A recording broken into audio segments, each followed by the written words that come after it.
Hello दोस्तों, class 11 physics की इस वीडियो में आपका स्वागत है। आज हम चैप्टर 2 की थर्ड वीडियो लेकर आए हैं, जिसमें हम विमीय विश्लेषण के अंदर समघातता सिद्धांत को पढ़ेंगे। उसके बाद इस पर आधारित कुछ सवालों को सॉल्व करेंगे। तो चलिए शुरू करते हैं।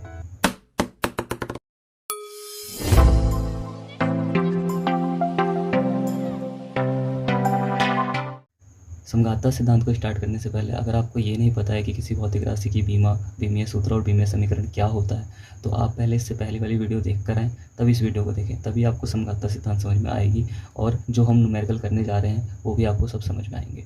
तो बात करते हैं समघातता सिद्धांत की। इंग्लिश में इसे कहा जाता है प्रिंसिपल ऑफ होमोजेनिटी।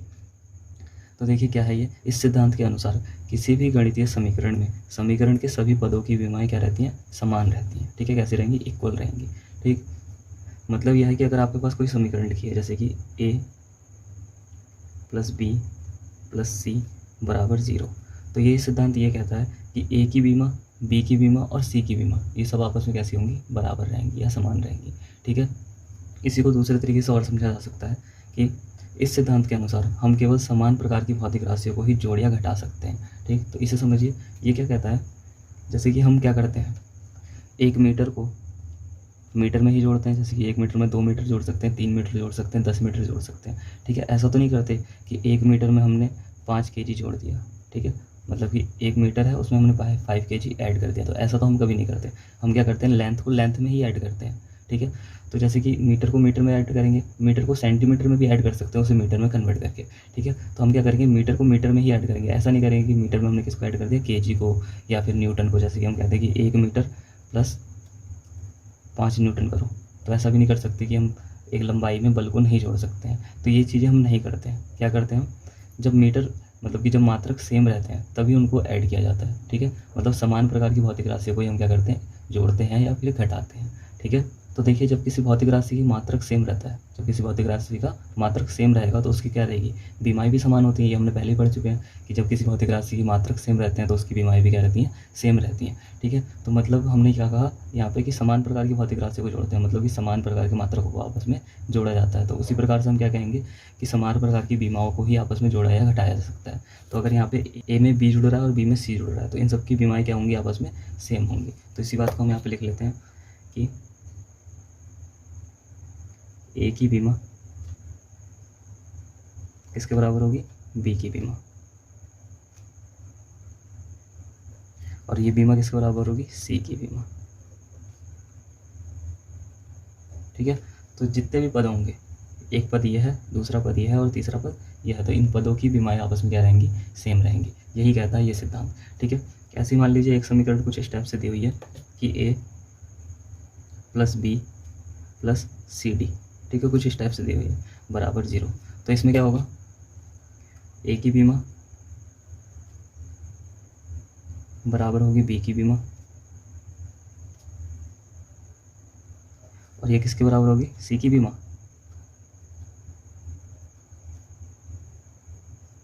तो ऐसा नहीं होगा, ये सी की बीमा के बराबर नहीं होगी। ये किसके बराबर होगी, सी डी के बीमा के बराबर होगी, क्योंकि यहाँ पे पद कितना है, ये सी डी एक पद बना रहा है। ठीक है, कभी भी गुणा और भाग पद डिसाइड नहीं करते हैं। पदों का डिसीजन कौन करता है, प्लस और माइनस। जितने ज़्यादा प्लस और माइनस होंगे वही क्या करेंगे, पद बनाएंगे, अलग अलग पदों को सेपरेट करेंगे। अगर कहीं गुणा और भाग में कुछ चीज़ें लिखी हुई तो वो क्या कहलाती है, एक पूरा पद कहलाता है। ठीक है, तो यहाँ पर हम ये नहीं लिखेंगे कि सी की बीमा बराबर डी की बीमा, ऐसा नहीं होगा। हम क्या करेंगे, ये पूरा एक पद है तो इस पूरे एक पद की बीमा के ये बराबर होगा। ठीक है, तो ये था समघातता सिद्धांत। अब इस पर आधारित कुछ प्रश्नों को सॉल्व करते हैं। तो देखिए, पहला प्रश्न क्या है, दिए गए समीकरण में ए व बी की विमाएँ ज्ञात कीजिए। और समीकरण क्या दे रखी है, वी बराबर ए प्लस बी टी, जहाँ बी बराबर क्या है, वेग है, मतलब वी वेग है और टी क्या है, समय है। ठीक है, इतना हमें दे रखा है और हमें क्या करना है, ए और बी की विमाएँ ज्ञात करनी है। ठीक है, तो देखो सबसे पहले हम क्या करेंगे, बी बराबर ए प्लस बी टी, जो भी दिया है उसे उतारेंगे और सारी चीज़ों को एक साइड लेके जाएंगे।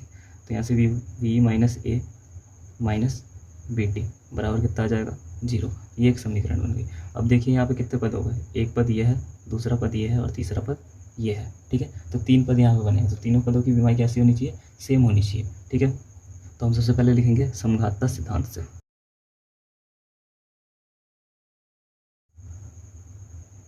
सिद्धांत से, ठीक है, तो समघातता सिद्धांत से क्या होना चाहिए कि ए की बीमा बी के बीमा के बराबर आनी चाहिए। तो हम क्या लिखेंगे, ए की बीमा बराबर बी की बीमा, ठीक है। और वी क्या था, वेग था, तो वेग की बीमा क्या होती है,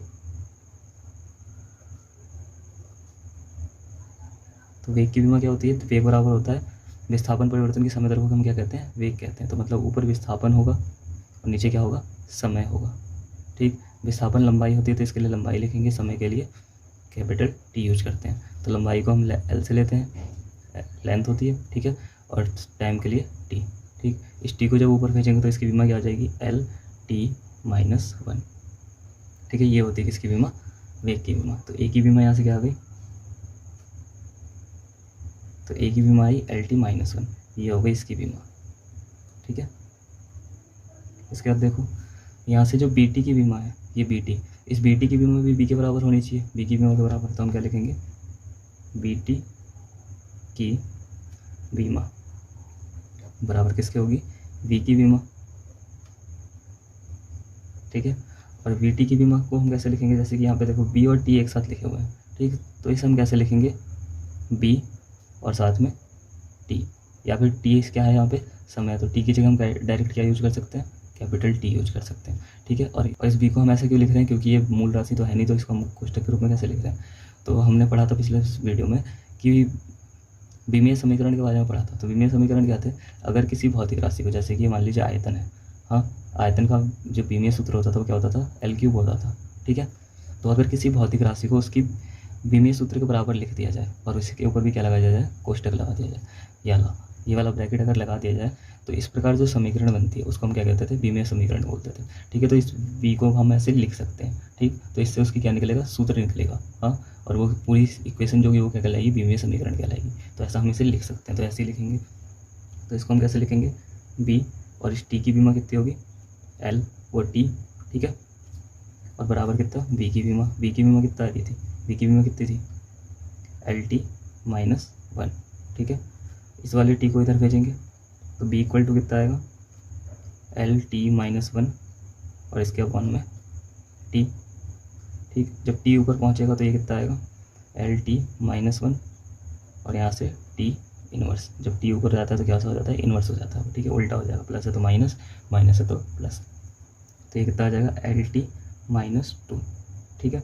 तो इसी को अगर एम के साथ भी लिखना है तो हम कैसे लिखेंगे, m0 L1 और t माइनस 2, ठीक है। यहाँ पे -1 और -1 कितना हो गया, -2। ऐसे इसको भी लिख लो, इसको भी कैसे लिख सकते हैं, m0 L1 और t -1, ठीक है। तो ये आ गए इनके विमीय सूत्र, ठीक है। तो b की बीमा कितनी हो जाएगी,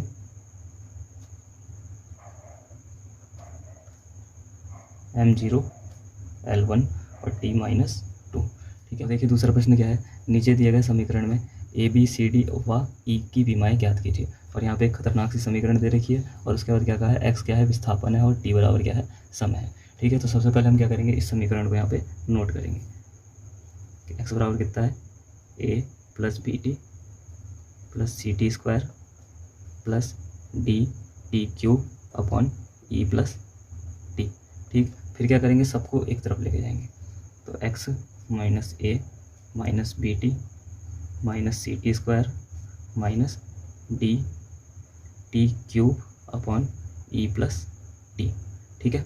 और बराबर में क्या बचेगा, 0। इसके बाद क्या करेंगे, समघातता सिद्धांत लगाएंगे,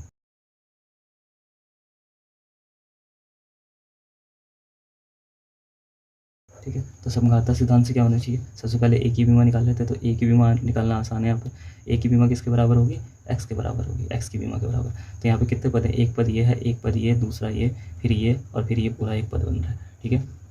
तो इस ए की बीमा किसके बराबर होगी, एक्स की बीमा के बराबर होगी। तो ए की बीमा बराबर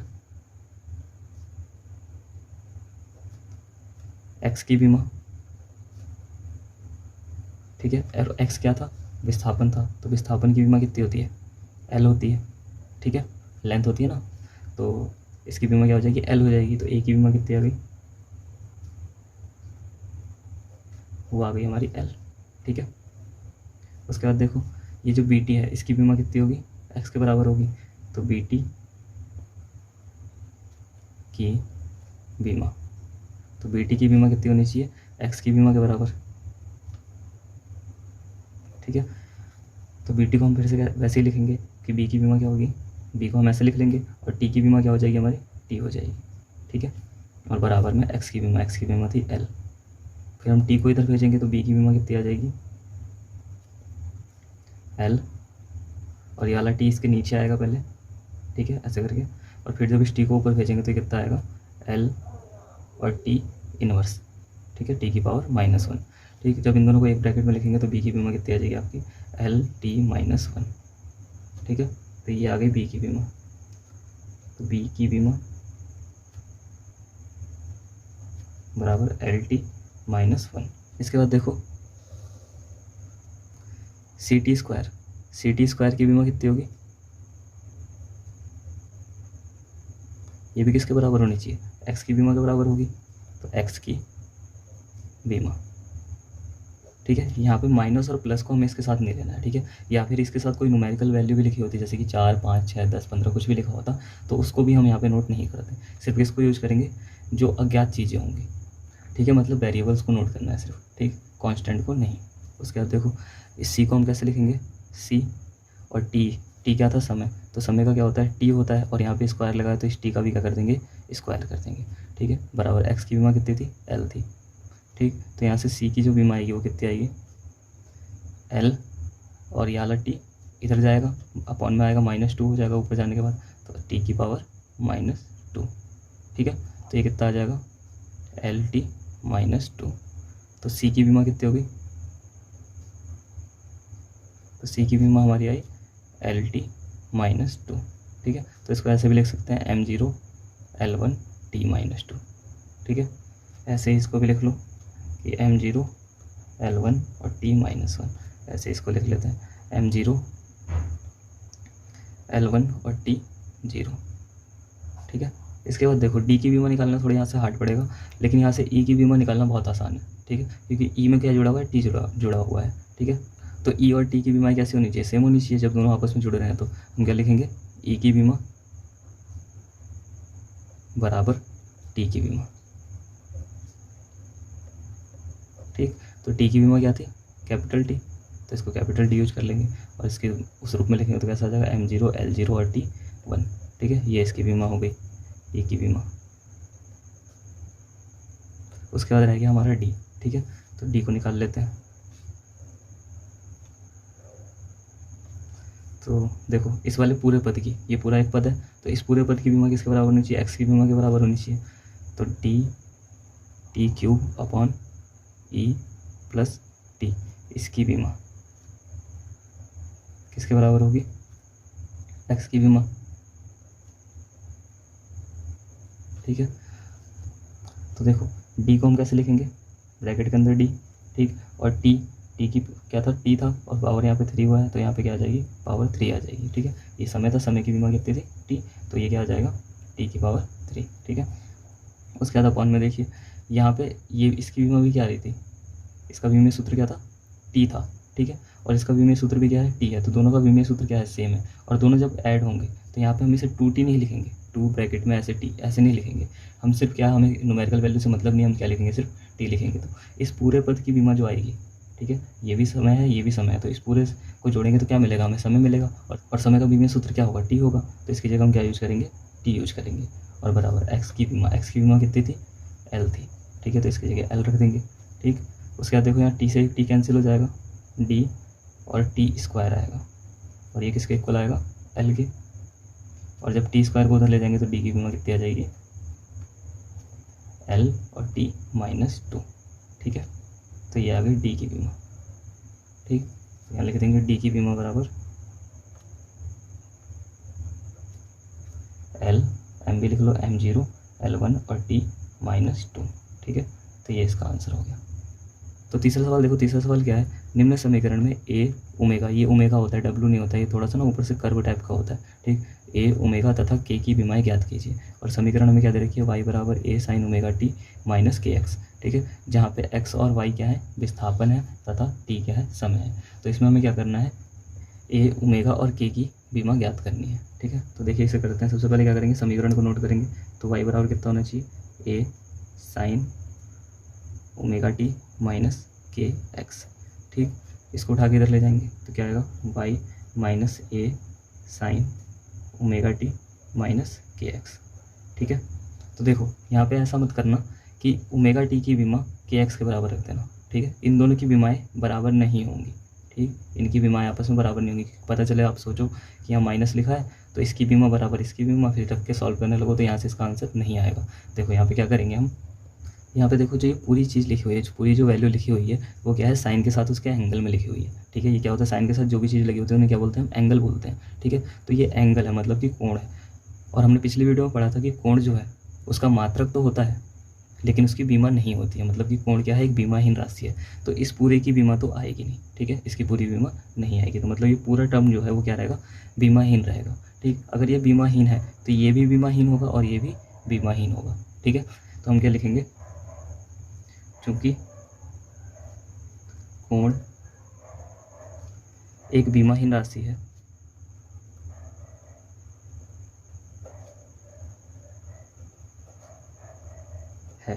इसलिए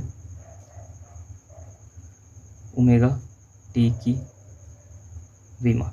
ठीक है, तो बीमाहीन राशियों की हम बीमा कैसे लिखते थे, m0 l0 और t0। ठीक है, इनकी बीमा नहीं होंगी। ये जो घातें लगी होती है इनको बीमा कहते हैं और ये जो पूरा लिखा हुआ है इसको क्या कहते हैं, बीमीय सूत्र कहते हैं। ठीक है, तो ओमेगा टी की बीमा क्या होगी, इतनी होगी। ठीक है, मतलब कि बीमाहीन है तो इसकी पावर हम 0 लिख देंगे। ठीक, ओमेगा की बीमा क्या होगी, ओमेगा को हम ऐसे लिख लेंगे। ठीक है, और टी क्या है, समय है, तो समय की बीमा कितनी होगी, कैपिटल टी होगी, तो इसकी जगह हम कैपिटल टी यूज करेंगे। ठीक, और बराबर में कितना रहेगा, m0 l0 और t0। ठीक है, तो यहाँ से ओमेगा कितना आएगा, m0 l0 और t यहाँ पे 0 है और ये t यहाँ पे भाग में जाएगा और फिर इसको हम क्या करेंगे, ऊपर लेके जाएंगे। और जब ऊपर लेके जाएंगे तो कैसा हो जाएगा, पावर इसकी -1 हो जाएगी। ठीक है, फिर इन दोनों को हम सॉल्व करेंगे तो m0 l0 और 0 और -1 कितना हो जाएगा, -1 हो जाएगा। तो ये इसकी बीमा आ गई, किसकी, ओमेगा की। ठीक है, तो ओमेगा की बीमा कितनी होगी, ओमेगा की बीमा, तो ओमेगा की बीमा हो जाएगी m0 l0 और t-1। ठीक है, ये हो गया इसका आंसर।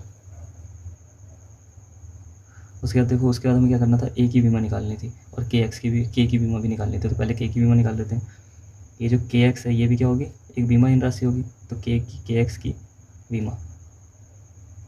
ठीक है, ये भी बीमाहीन, ये भी बीमाहीन। ठीक है, तो के एक्स की बीमा बराबर कितनी होगी, m0 l0 और t0। ठीक, तो के को हम कैसे लिखेंगे, इस रूप में लिख देंगे और एक्स क्या था, विस्थापन है, एक्स और वाई क्या है, विस्थापन, तो एक्स की जगह हम क्या यूज करेंगे, एल। ठीक है, इसकी बीमा हो जाएगी एल। तो m0 l0 t0 और इस एल को जब इधर लेके जाएंगे तो भाग में जाएगा, भाग में जाने के बाद फिर इसको ऊपर ले जाएंगे तो कितना आएगा, m0 l0 t0 और यहाँ पे l की पावर -1। ठीक है, l -1 इधर आया k। जब इसको हम सॉल्व करेंगे तो यहाँ से इसका आंसर कितना आ जाएगा, k = m0 l -1 और t0, 0 और -1 कितना हो जाएगा, -1। ठीक, तो ये इसकी बीमा हो गई। ठीक है, के की बीमा। इसके बाद हम क्या करेंगे, ए की बीमा निकालेंगे। ठीक है, इसके बराबर में यहाँ पे 0 भी है।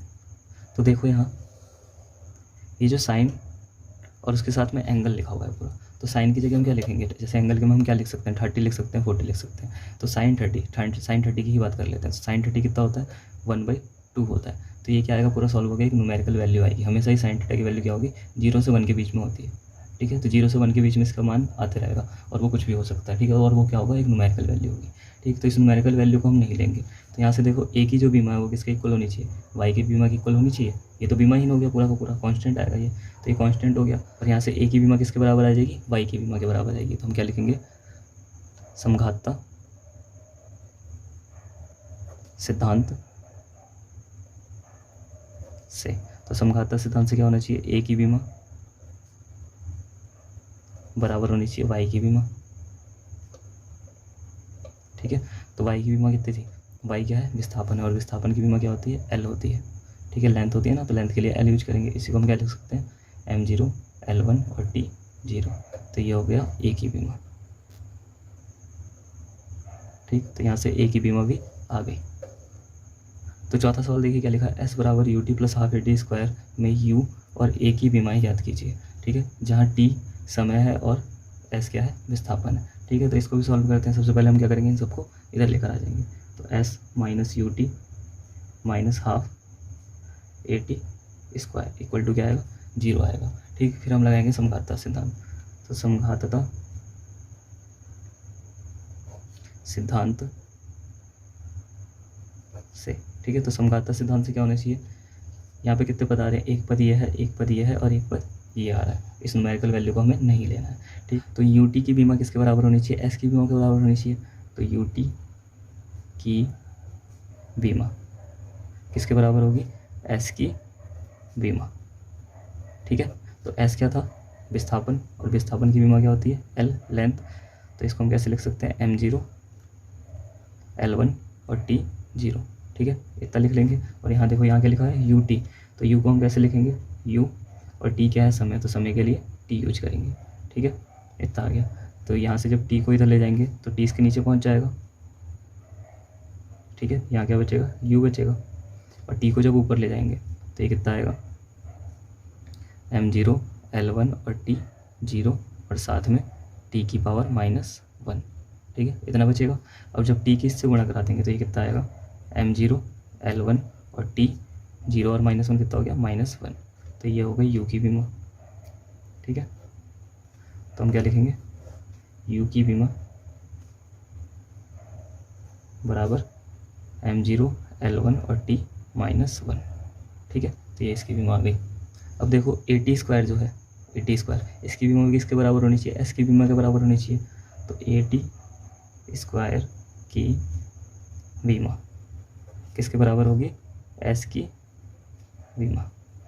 ठीक है, तो ए के लिए क्या यूज करेंगे हम, ए को ऐसे लिख देंगे, और टी के लिए टी यूज करेंगे, समय के लिए टी यूज करते हैं। और यहाँ पे स्क्वायर होता है, यहाँ भी क्या लग जाएगा, स्क्वायर, और बराबर एस की बीमा कितनी थी, विस्थापन है, तो इसके लिए एल यूज करेंगे। उसके बाद ए का मान कितना आ जाएगा यहाँ से, एल, और जब ये टी इधर भाग में आएगा उसके बाद इसको ऊपर ले जाएंगे तो टी की पावर कितनी आएगी, -2 आएगी। जब इसको सॉल्व करेंगे तो इसका आंसर कितना आ जाएगा, LT-2। और इसी को हम कैसे लिख लेंगे, m0 L1 और t-2। ठीक है, तो ए की बीमा कितनी आ गई,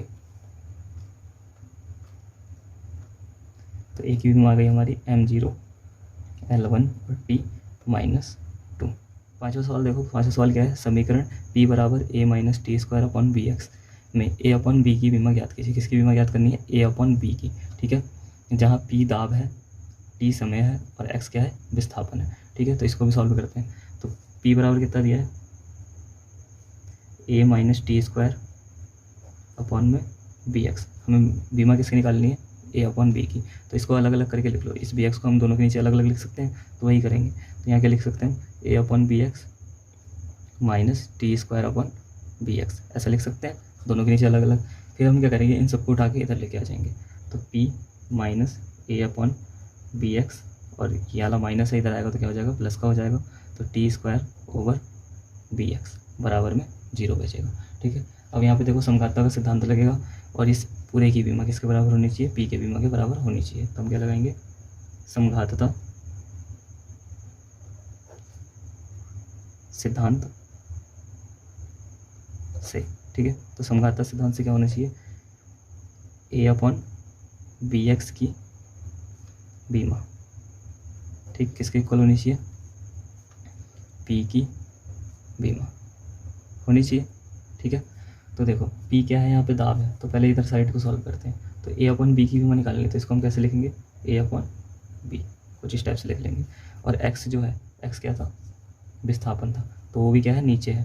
तो 1 बटे विस्थापन के लिए क्या यूज करते हैं, एल यूज करते हैं, तो इसको ऐसा लिखेंगे। ठीक, और बराबर में क्या आएगा हमारा, p की बीमा। तो p क्या है, दाब, तो दाब बराबर क्या होता है, दाब बराबर बल बटे क्षेत्रफल, मतलब एरिया, फोर्स अपॉन एरिया। और फोर्स की बीमा क्या थी, बल की बीमा। बीमे सूत्र क्या था इसका, याद है, मैंने कहा था बल की बीमा आपको याद होनी चाहिए, बीमे सूत्र इसका याद होना चाहिए, बहुत इंपॉर्टेंट है। तो बल का जो बीमे सूत्र था वो क्या था, MLT-2। ठीक है, ये था। और ए क्या है, क्षेत्रफल है, क्षेत्रफल के क्या यूज करते हैं, लंबाई गुणा चौड़ाई, मतलब कि लेंथ का स्क्वायर होगा। ठीक, जब इसको सॉल्व करेंगे तो इसका आंसर कितना आएगा, एल से एक एल कैंसिल हो जाएगा, और जो एक एल बचेगा वो पहुंचेगा ऊपर, उसकी पावर क्या आ जाएगी, -1 हो जाएगी।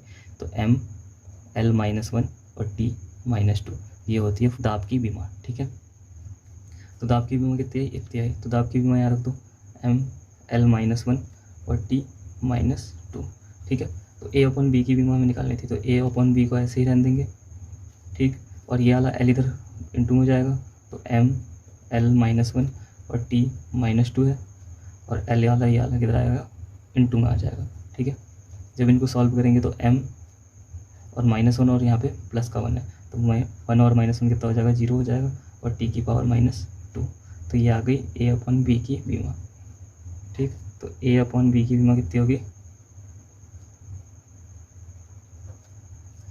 m1 L0 और t की पावर माइनस टू। छठा सवाल देखिए, छठा सवाल क्या है, समीकरण p बराबर पी नॉट ई की power minus alpha T square में अल्फा की बीमा ज्ञात कीजिए, जहाँ t क्या है, समय है। ठीक है, t क्या है, समय। t के बारे में सिर्फ बता रखा है कि t समय है, बाकी p और p नॉट के बारे में हमें कुछ भी नहीं बताया। तो हम यहाँ पे प्रेशर वाली चीज़ यूज़ नहीं करेंगे, जैसे कि यहाँ पे p को हम दाब नहीं समझेंगे, हम सिर्फ इस t की मदद से इसको निकालने की कोशिश करेंगे। ठीक है, तो देखो इसे कैसे सॉल्व करेंगे।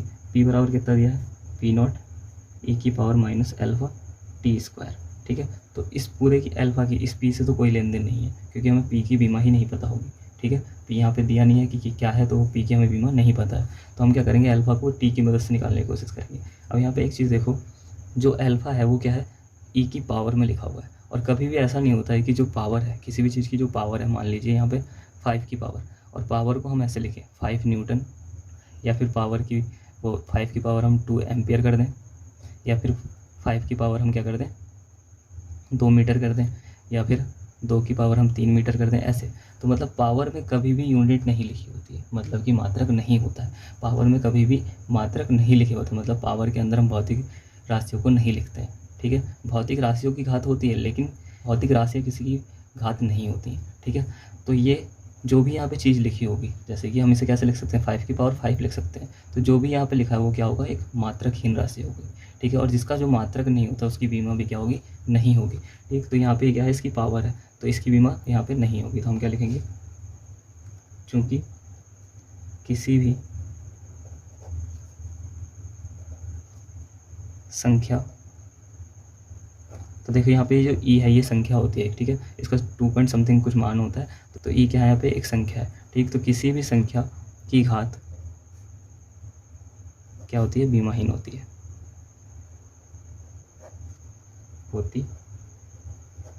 ठीक है, तो किसी भी संख्या की घात क्या होती है, बीमाहीन होती है। तो हम क्या करेंगे, इसकी घात को बीमाहीन लेंगे, मतलब कि अल्फा टी स्क्वायर भी क्या होगा, बीमाहीन होगा।